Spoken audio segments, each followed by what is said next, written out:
നമസ്കാരം സുഹൃത്തുക്കളെ. കൊല്ലം എന്ന് പറയുമ്പോൾ തന്നെ നമ്മുടെയൊക്കെ ഉള്ളിലൊരു പ്രത്യേക അഭിമാനമാണ്. പ്രത്യേകിച്ച് ഇത് നമ്മൾ പുറത്തു വെച്ചാണ് കേൾക്കുന്നതെങ്കിലും മറ്റ് വിദേശ രാജ്യങ്ങളിലൊക്കെ വെച്ച് കൊല്ലത്തിനെ കുറിച്ച് പറയുമ്പോൾ നമുക്കൊരു കുളിര് കോരുന്ന ഒരു അനുഭവമാണ്. നമ്മുടെ ജില്ല, നമ്മൾ ജനിച്ചു വളർന്ന ജില്ല, നമ്മുടെ അപ്പോക്കാലിപ്റ്റോ സിനിമയുണ്ടല്ലോ, മെൽ ഗിബ്സൺ സംവിധാനം ചെയ്ത്, അതിനകത്ത് ആ ക്ലൈമാക്സ് സ്റ്റേജിൽ അതിന്റെ നായകനായിട്ടുള്ള ജാഗ്വാർ വില്ലന്മാരോട് പറയുന്ന ഒരു ഡയലോഗ് ഉണ്ട്: ഇത് എന്റെ കാടാണ്, എന്റെ അപ്പന്റെ കാടാണ്, എന്റെ പ്രപിതാക്കളുടെ കാടാണ്. ഞാൻ ഇവിടെ തന്നെ ജീവിക്കും, എന്റെ മകനും മകന്റെ മകനും എല്ലാം ഈ കാട്ടിൽ തന്നെ ജീവിക്കും എന്ന് പറയുന്ന പോലെ. കാരണം നമ്മുടെ നാടിനെ കുറിച്ച് മറ്റുള്ളവർ പറയുന്ന കേൾക്കുമ്പോൾ നമുക്കൊരു നാണക്കേട് തോന്നുന്ന രീതിയിൽ ഞാൻ പല വിദേശ രാജ്യങ്ങളിലും വെച്ചും ഇങ്ങനെ ആൾക്കാർ പറയുന്ന കേട്ടിട്ടുണ്ട്, കൊല്ലംകാരനെയും മൂർഖൻ പാമ്പിനെ ഒരുമിച്ച് കണ്ടാൽ ആദ്യം കൊല്ലംകാരനെ തല്ലി കൊല്ലണമെന്നൊക്കെ. ഒന്നും യാഥാർത്ഥ്യങ്ങളല്ല. യഥാർത്ഥത്തിൽ ഇത്രയും ഹ്യൂമർ സെൻസ് ഉള്ളവരാണ് കൊല്ലംകാര്. അതിനോടൊപ്പം തന്നെ എന്താണ് സംഭവിച്ചതെന്ന് ചോദിച്ചാല് എനിക്ക് കൃത്യമായിട്ട് പറയാൻ പറ്റത്തില്ല. കാര്യം എന്ന് പറഞ്ഞാൽ ചില കാര്യങ്ങളിൽ കൊല്ലത്ത് ആക്രമണ മനോഭാവം കൂടുതലാണ്. അത് ഈ പറയണെങ്കിൽ നോൺ വെജ് ഒക്കെ കൂടുതൽ കഴിച്ചിട്ട് ആൾക്കാർക്ക് അരിശത്തിന്റെ അസുഖമൊക്കെ വന്നതായിരിക്കണം. ഇതിന്റെ പേരിലൊക്കെ പാനിപ്പട്ടി യുദ്ധവും പ്ലാസി യുദ്ധത്തിനും ഒക്കെ ശേഷം ആഗോള ബ്രാൻഡുകൾക്കെതിരെ നടന്ന ജനങ്ങളുടെ ഒരു ചെറുത്തുനിൽപ്പ് സമരമായിട്ട് കരുതിയാൽ മതി ഈ ലേസിന്റെ പ്രശ്നമൊക്കെ. പിന്നെ പറഞ്ഞു വരുമ്പോൾ അങ്ങോട്ടും ഇങ്ങോട്ടും ചെറിയ ഉരത്തലുകളൊക്കെ ഉണ്ടായിട്ടുണ്ട്. പിന്നെ കല്യാണ വീടുകളിൽ ഈ പറഞ്ഞ കണക്ക് നെയ്യ് പറഞ്ഞു പോയത്, പരിപ്പ് കറിക്കകത്ത് നെയ്യ് ഒഴിച്ച് പറഞ്ഞു പോയെന്നും പറഞ്ഞ് അടിയടങ്ങുന്നത് ഈ ചെറിയ ചെറിയ പ്രശ്നങ്ങളാണ്. കൊല്ലംകാരെന്ന് പറഞ്ഞാൽ അന്നമില്ലെങ്കിലും അടി മുടക്കരുതെന്നും പറഞ്ഞ് അന്നൊന്നും ആരാ മേടിച്ചടിക്കുന്നവരാണ്. അപ്പൊ ഈ കല്യാണവും കൂടെ ഒക്കെ ആകുമ്പോൾ കുറച്ച് കൂടുതൽ അടിച്ചിട്ട് തന്നെയായിരിക്കും. അപ്പൊ അതിന്റെ പേരിലൊക്കെ ഉണ്ടായ അടികളാണ്. പക്ഷെ ഇപ്പോ നമുക്ക് ഏറ്റവും ദുഃഖകരമായിട്ട് തോന്നുന്നതെന്ന് പറഞ്ഞാൽ ഈ അടുത്ത കാലം കൊണ്ട് കഴിഞ്ഞ 2-3 വർഷമായിട്ട് കേരളത്തിലുടനീളം തന്നെ, അതിനോടൊപ്പം കൊല്ലം ജില്ലയിൽ കുറച്ച് കൂടുതലാണ്. വല്ലാതെ അക്രമോത്സുകത കൂടിയിട്ട് സ്വാർത്ഥ താല്പര്യങ്ങൾക്ക് വേണ്ടി തെറ്റായ രീതിയിൽ സമ്പത്ത് നേടിയെടുക്കാൻ വേണ്ടി, അല്ലെങ്കിൽ അബദ്ധസഞ്ചാരത്തിന് ജീവിതം സെറ്റ് ചെയ്യാൻ വേണ്ടി മറ്റൊരാളെ കൊല്ലുന്നത്, സ്വന്തം ഭാര്യയെയോ അല്ലെ ഭർത്താവിനെ കൊല്ലുക, ഇതൊക്കെ അങ്ങനെയുള്ള ഒരു സാഹചര്യത്തിലേക്ക് എത്തിച്ചേരുന്നു. അപ്പോൾ നമുക്ക് ആനുകാലിക സംഭവങ്ങളിൽ തന്നെ ഒരു 10% കേസ് മാധ്യമ ശ്രദ്ധ വളരെയേറെ നേടിയിട്ടുള്ളതായിട്ടുള്ള കേസുകളൊന്ന് പരിശോധിച്ച് നോക്കാം. അത് വെറും 10% മാത്രമാണെന്ന് ഞാൻ പറയുന്നുണ്ട്. യഥാർത്ഥ സംഭവങ്ങളൊക്കെ എത്രത്തോളം അധികം 5 ഇരട്ടിയോളം കേസുകൾ രജിസ്റ്റർ ചെയ്തിട്ടുണ്ട്. ഇത് വളരെ സമൂഹത്തിൽ ശ്രദ്ധിക്കപ്പെട്ട കേസുകൾ മാത്രം നമ്മൾ നോക്കുകയാണെങ്കിൽ തന്നെ അതിൽ 1-ാം സ്ഥാനത്ത് ഉത്തര കേസുണ്ട്. മറ്റേ പാമ്പ് കടിയേറ്റ് ഉള്ള 2020 മെയ് 7 ആണ് സംഭവിച്ചത്. അഞ്ചലേറം ഗ്രാമത്തിൽ ഉത്തര പാമ്പ് കടിയേറ്റ് കൊല്ലപ്പെട്ടത്. വീടിനുള്ളിൽ തന്നെ ആയിരുന്നു. ഭർത്താവ് സൂരജ് ആയിരുന്നു കൊലയ്ക്ക് പിന്നിൽ. ഉത്തരയെ ഒഴിവാക്കി സമ്പത്ത് തട്ടിയെടുക്കാനായിരുന്നു സൂരജിന്റെ പദ്ധതി. സൂരജ് വൈകാതെ തന്നെ പിടിയിലാവുകയും ചെയ്തു. 2-ാം സ്ഥാനത്ത് വിസ്മയ കേസ്.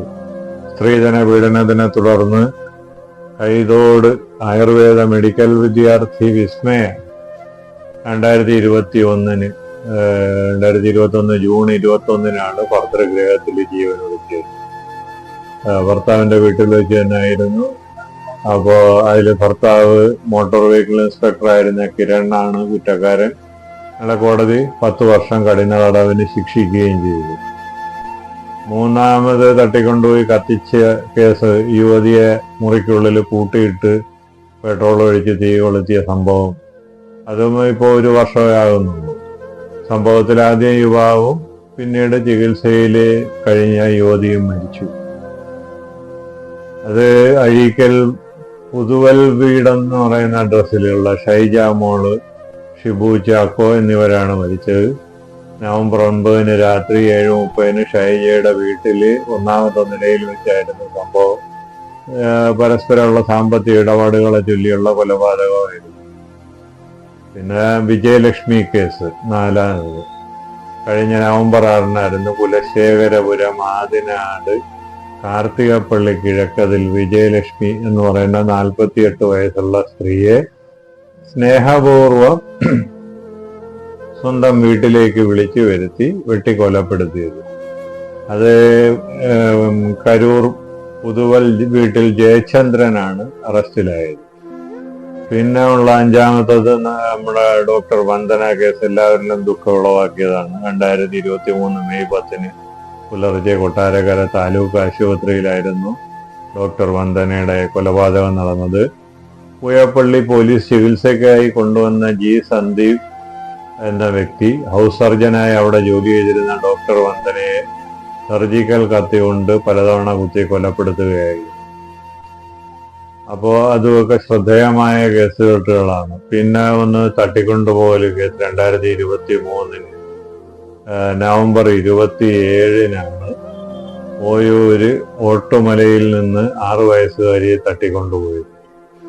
കേസില് മാമ്പള്ളിക്കുന്നം കവിതാരാജില് പത്മകുമാറും ഭാര്യ അനിതാകുമാരിയും അവരുടെ മകൾ അനുപമയുമാണ് പിടിയിലായത്. ഇവരാണ് ഈ തട്ടിക്കൊണ്ടുപോകൽ കേസിന് പിന്നിൽ. പിന്നെ ആശ്രാമത്ത് തന്നെ നടന്ന BSNLന്റെ ഉദ്യോഗസ്ഥനായിരുന്ന പാപ്പച്ചനെ കാറിടിച്ച് കൊലപ്പെടുത്തി. സൈക്കിളിൽ പോയ സമയത്ത് പാപ്പച്ചനെ കാറിടിച്ച് കൊലപ്പെടുത്തി ഒരു അപകട മരണമാക്കാൻ ശ്രമിച്ചു. പിന്നീടുള്ള അന്വേഷണത്തിൽ സ്വകാര്യ സ്ഥാപനത്തിലെ മുൻ മാനേജറായിരുന്ന സരിത ഇദ്ദേഹത്തിന്റെ സമ്പാദ്യമൊക്കെ മറിക്കുകയും തുടർന്ന് ചോദ്യം ചെയ്യലെത്തിയപ്പോഴത്തേക്ക് നൽകിയ കൊട്ടേഷൻ പ്രകാരം ആണ് പാവത്തിന് കാറിടിച്ചു കൊന്നത്. പിന്നീടൊന്ന് അനില കൊലക്കേസ് ഇപ്പൊ ഏറ്റവും റീസെന്റ് ആയിട്ട് നടന്ന ഡിസംബർ 4 സുഹൃത്തുമായിട്ട് ചേർന്ന് ബേക്കറി തുടങ്ങി അപ്പൊ ഭർത്താവായ വ്യക്തിയെ ഒഴിവാക്കുകയും ചെയ്തപ്പോൾ ഭർത്താവിന് ഉണ്ടായ പ്രശ്നങ്ങളും മാനസിക സംഘർഷങ്ങളും ഒക്കെ കൊണ്ടായിരിക്കും അദ്ദേഹം ഭർത്താവ് പത്മകുമാർ പെട്രോളുമായിട്ട് വന്ന് വണ്ടി ഓടിച്ചു വന്ന് ഈ അനിലയുടെ വണ്ടിയിൽ ഇടിച്ച് നിർത്തി. അനിലയ്ക്ക് ഡോറ് തുറക്കാൻ പറ്റാത്ത രീതിയിൽ വണ്ടി ഇടിച്ചു നിർത്തി. പ്രതി വന്ന വാഹനത്തിൽ ഇരുന്നുകൊണ്ട് തന്നെ പെട്രോള് അനിലയുടെ തലവഴി ഒഴിച്ചു. എന്നിട്ട് തീയിട്ടു. അപ്പൊ അനില സ്പോട്ടിൽ തന്നെ മരിക്കുകയും പ്രതിയുടെ വാഹനത്തിന് 2 വാഹനങ്ങളും കത്തുകയും പ്രതിക്കും പൊള്ളകേൽക്കുകയും ചെയ്തു. തുടർന്ന് പ്രതി കൊല്ലത്ത് ഈസ്റ്റ് സ്റ്റേഷനിൽ നേരിട്ട് ഹാജരാവുകയും ഞാൻ തന്നെയാണ് കൊന്നതെന്നും പറഞ്ഞു. അപ്പൊ അതുപോലെയുള്ള സംഭവങ്ങൾ ഇങ്ങനെ നിരന്തരം. ഇതിനോടൊപ്പം തന്നെ ഇപ്പൊ ഇത് അനില കേസ് ഏറ്റവും അവസാനം നടന്നതാണ്. അപ്പൊ അതിനോട് അനുബന്ധിച്ച് തന്നെയാണ് കൊട്ടിയത്ത് മാടച്ചിറ വയലിന്റെ ഭാഗത്ത് ഓട്ടോറിക്ഷയ്ക്കുള്ളിൽ യുവാവിനെ കത്തിയ നിലയിൽ ഹോസ്പിറ്റലൈസ്ഡ് ആക്കുകയും മെഡിക്കൽ കോളേജിൽ വെച്ച് യുവാവ് മരിക്കുകയും സുഹൃത്തുക്കൾ തന്നെയാണ് പെട്രോൾ ഒഴിച്ച് കത്തിച്ചതെന്ന് പറഞ്ഞു. അപ്പൊ അതീവ ക്രൂരമായിട്ടുള്ള കേസുകെട്ടുകൾ ഇപ്പോ വെരി റീസെന്റ് ആയിട്ട് കൊല്ലത്ത് റിപ്പോർട്ട് ചെയ്യുന്നുണ്ട്. പഴയ പോലുള്ള ചെറിയ ചെറിയ കേസുകെട്ടുകളൊന്നും അല്ല. അപ്പൊ അതിനെതിരെ നമ്മളെല്ലാവരും സമൂഹത്തിലെ എല്ലാവരും നല്ല രീതിയിൽ പ്രതികരിക്കുകയും ഇത്തരം തെറ്റുകൾ ഉണ്ടാകാതിരിക്കാൻ ശ്രമിക്കുകയും ചെയ്യണം എന്ന് അഭ്യർത്ഥിച്ചുകൊണ്ട് നമ്മുടെ വീഡിയോ തൽക്കാലം വൈൻഡപ്പ് ചെയ്യുകയാണ്. ലൈക്ക് ചെയ്യുകയും ഷെയർ ചെയ്യുകയൊക്കെ ചെയ്യണമെന്ന് താല്പര്യപ്പെടുന്നു. അപ്പോൾ ശരി, അടുത്ത വീഡിയോയിൽ കാണാം.